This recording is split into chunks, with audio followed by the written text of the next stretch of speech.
Well, ladies and gentlemen, we're 3 days away from an away trip, our first away game in the league this season. Keith here from Commander Hoops. If this is your first time coming across the channel, please do like and subscribe.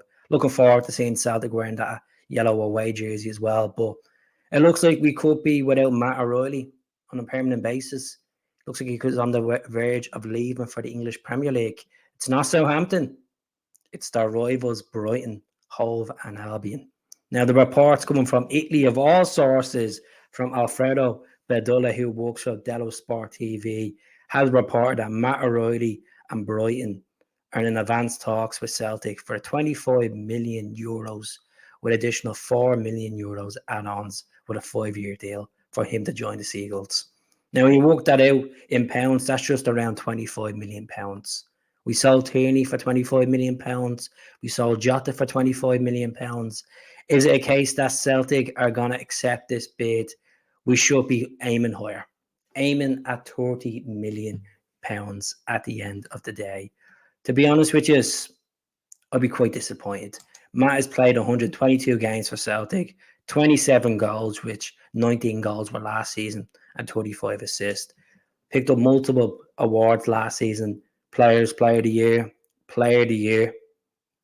Fans, Player of the Year. This is a guy who we could keep at Celtic at least until January. In a long-term deal until summer 27. He's won 6 trophies for Celtic, played in Champions League games with manager match performances. And what I'm talking about keeping him to January is giving him the 8 games, as I've said so many times on the channel, boosting his valuation up. If we win a couple of games and get into the playoff rounds, it means that we have a player there who could go for 35 million plus. And I mean that, I'm being realistic. The Premier League is such a demanding league where they go out and try to get players from different leagues. And I think with Matt O'Reilly only being up the road, playing high-profile games with the likes of Glasgow Derbies, Champions League games, if he gets back in the Denmark squad as well, with Kasper Schmeichel being the captain as well as his teammate, why not? Why not? I think we should be looking for more. I think the likes of Chelsea being interested. I think Chelsea will have a better chance putting a higher bid in. They're looking to replace, obviously, their midfielder that's gone to Atletico Madrid.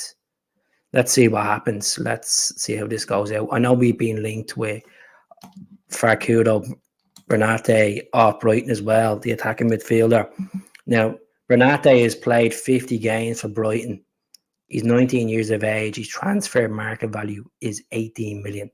His Europa League experience as well. He's played 5 games in the Europa League, played a couple of FA Cup games as well. He's only scored 5 goals in 50 appearances for Brighton, which is quite concerning because if you're going to replace him with Matt O'Reilly, which he's 4 years younger than Matt O'Reilly, needs more goals. And if it's a case that he does come up the road, it should be an option to buy.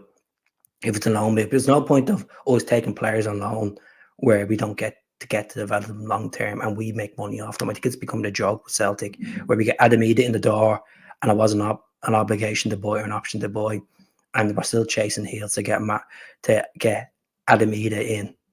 All the saga about Adamida, championship season's kicking off this weekend, and it's been just stalemate talk.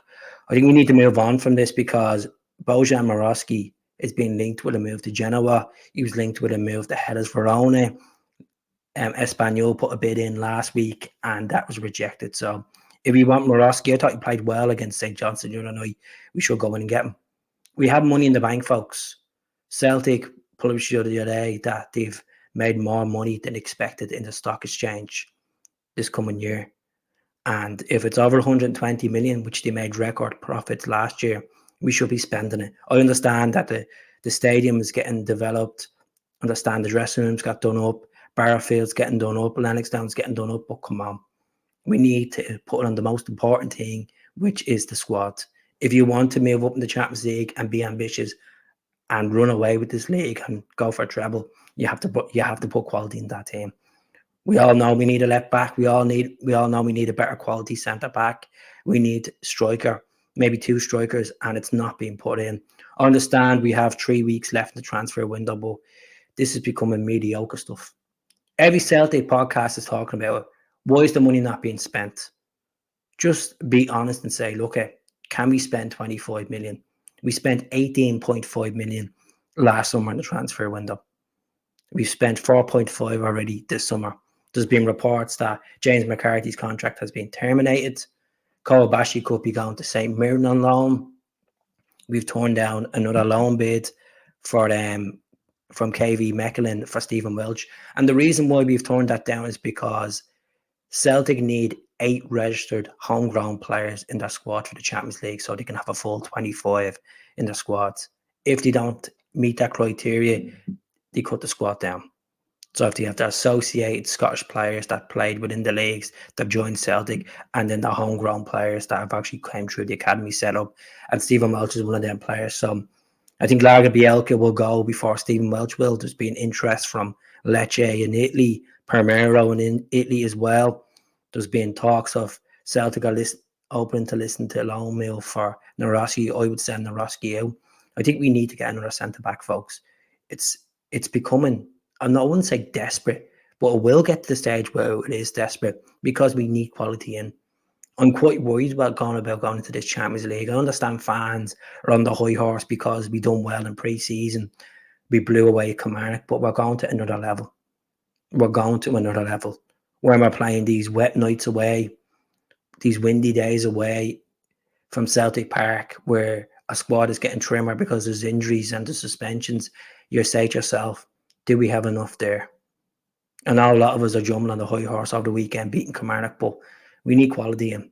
We need quality in. And I just think at the moment, there's no ambition from the boards.